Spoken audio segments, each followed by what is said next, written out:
Good morning student कल मैंने आपको डेरिवेशन करवाई थी। आज हम उसके ऊपर नेक्स्ट अपनी एक थ्योरम करेंगे। देखो थ्योरम की स्टेटमेंट क्या है हमारी, we have to prove that R is greater than equals to zero. देखो जो मैंने आपको टर्म बताई थी कैपिटल आर, हमें यहाँ पर क्या सेटिस्फाई करता है कि या तो वो क्या होना चाहिए इक्वल्स टू जीरो या फिर ग्रेटर देन जीरो। अब देखो हमें कैसे प्रूफ करना है। From the equation number 1 and 2 from the last derivation, जो मैंने आपको कल लेक्चर में डेरिवेशन करवाई थी उसमें मैंने आपको एक इक्वेशन नंबर 1 और एक इक्वेशन नंबर 2 बताई थी। ठीक है, उसमें इक्वेशन नंबर 1 और इक्वेशन नंबर 2 में हमने वैल्यूज फाइंड आउट की थी। किसकी वैल्यूज फाइंड आउट की थी हमने? Covariance of x1, E1.23 which is equals to the variance that is E1.23, जिसकी वैल्यू हमारी क्या आई थी? सिग्मा 1 स्क्वायर माइनस सिग्मा 1.23 का स्क्वायर। तो इन इक्वेशन में बेटा जो हमने वैल्यूज फाइंड आउट की थी वो हमारी ये वाली वैल्यू को फाइंड आउट हुई थी।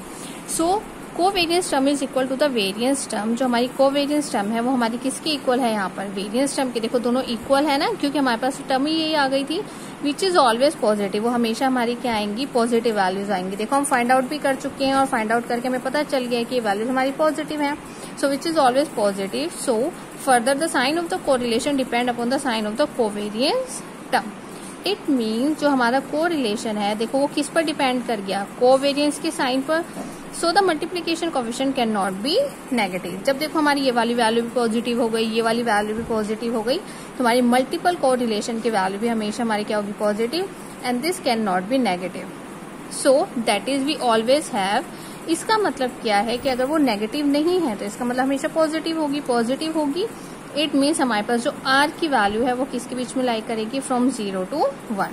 So it is clear that हमें पता है कि ये वाली टर्म अगर इसके बीच में लाई कर रही है सो आर 1.23 इज इक्वल्स टू 1 किस कंडीशन पे होगा? जब डेल्टा हमारा किसके इक्वल होगा? 0 के। सो नाउ अगर हमारे पास इसकी वैल्यू इक्वल्स टू 1 है तो इट मीन्स इसकी वैल्यू किसके इक्वल होगी? 0 के। That is all the residuals of this are 0। देखो जब हम एरर फाइंड आउट कर रहे थे, ठीक है, जब मैं एरर फाइंड आउट करूंगी जब इसकी वैल्यू भी 0 होगी तो इसकी वैल्यू भी 0 हो जाएगी।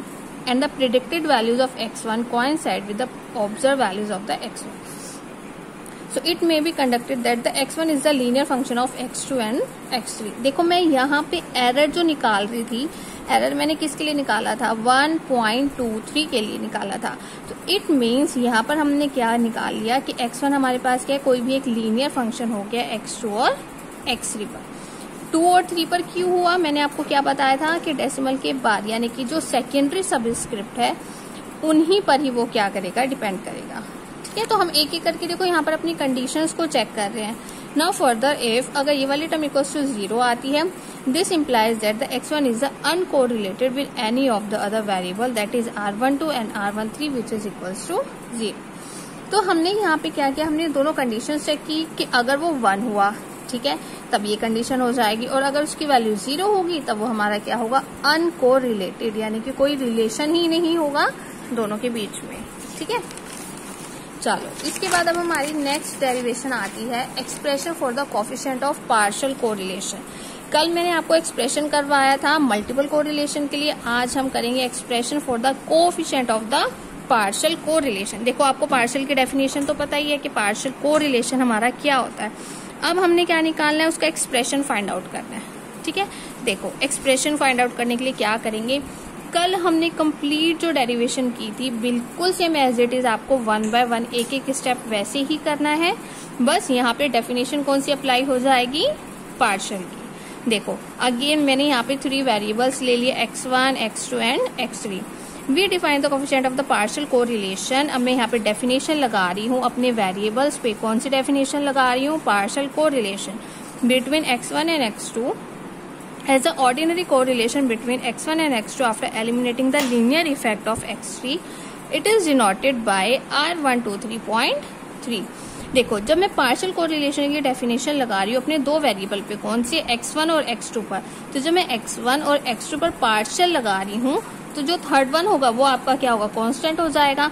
कांस्टेंट हो जाएगा तो वो हम कहाँ पर लिखेंगे? आफ्टर डेसिमल लिखेंगे।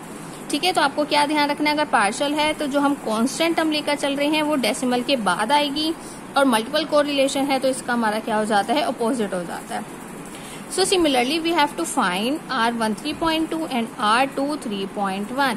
कि पहले आप इसकी वैल्यू निकालोगे, देन इसकी निकालोगे, एंड एट द लास्ट हम किसकी निकालेंगे, R2 3.1। ठीक है, अब देखो late x1 1.3 with the residual, मैंने एक एरर ले लिया from the linear regression x1 on x3 which represent the variation in x1 dependent of x3 और नॉट प्रेडिक्टेबल बाय x3। कि मैं अगर यहाँ पे कोई एक एरर लेट करके चल रही हूँ तो मैंने यहाँ पे क्या मान लिया कि वो हमें क्या रिप्रेजेंट करा रहा है कि x1 मेरा क्या है, इंडिपेंडेंट है किस पे, x3 पर, क्योंकि तो कांस्टेंट है तो वो उसके लिए क्या रहेगा, इंडिपेंडेंट रहेगा। दैट इज अगर मैं x1 में से ये वाले टर्म को माइनस करती हूँ तो मुझे मेरे एरर्स मिल जाएंगे, जिसे मैंने किसे डिनोट किया है, x1.3। इट मीन्स कि जब हम x1 को सब्ट्रैक्ट करेंगे बाय दिस टर्म, जो हमें वैल्यू मिलेगी वो हमारी किसकी वैल्यू होगी, x1.3 की वैल्यू होगी।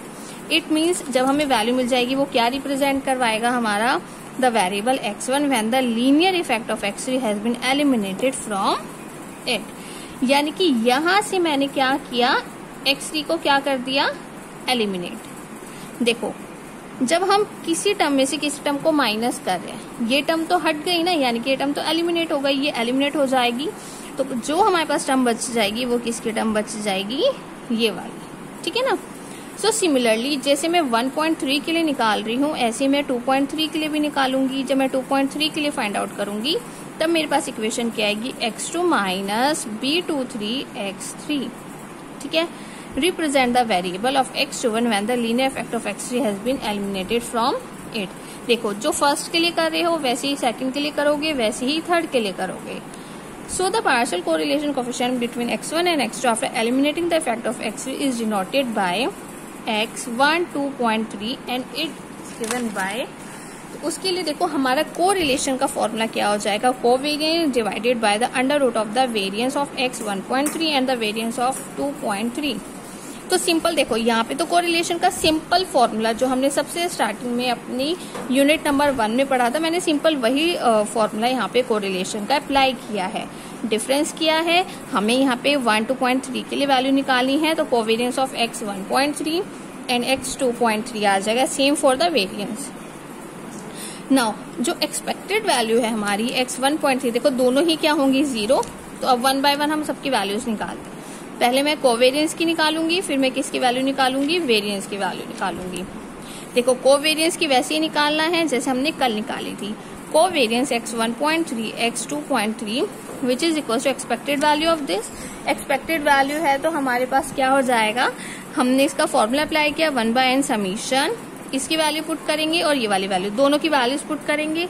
2 ब्रैकेट हैं, 2 ब्रैकेट की मल्टीप्लीकेशन सभी बच्चों को आती है, तो बेटा देखो अब ये तो मैं नहीं बताऊंगी, आपने सिंपल 2 ब्रैकेट की क्या करनी है, यहाँ पर मल्टीप्लीकेशन करनी है। जब मैं 2 ब्रैकेट की मल्टीप्लीकेशन करूंगी और साथ में 1/n और समीशन की भी हम क्या करेंगे, इसके अंदर मल्टीप्लाई करेंगे, तो देखो हमें ये वाली इक्वेशन मिल जाएगी। सिंपल है, ठीक है ना। आफ्टर दिस हमने क्या करना है, पूरी इक्वेशन को n से क्या करना है, मल्टीप्लाई करना है। ठीक है, देखो सेम वही स्टेप आ रहे हैं जो हमने कल किए थे, वही सेम स्टेप हमारे इस वाले डेरिवेशन में हो जाएंगे। तो सेम पूरी इक्वेशन में आपने क्या करना है, n से मल्टीप्लाई करेंगे। जब आप n से मल्टीप्लाई करोगे देखो ये सारे कैंसिल हो जाएंगे।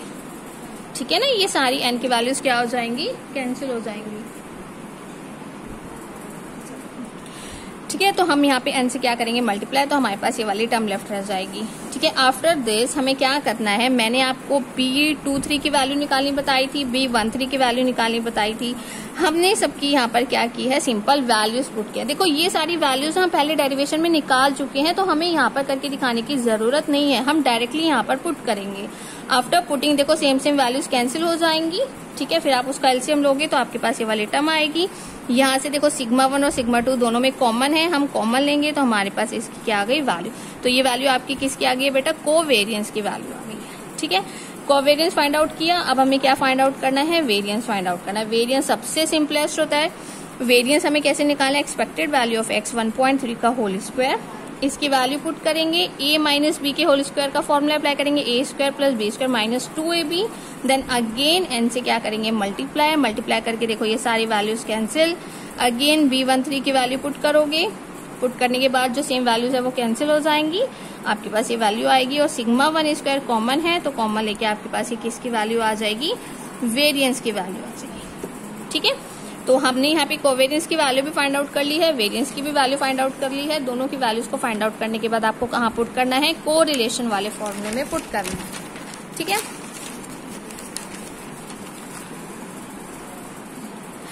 यहाँ पर आप पुट करोगे, ये वाली वैल्यू भी फाइंड आउट की थी हमने, इसको किससे डिनोट किया था, del 1 2 से डिनोट किया था। ये किसकी वैल्यू थी, del 1 1, और ये किसकी वैल्यू थी, del 2 2 की वैल्यू थी।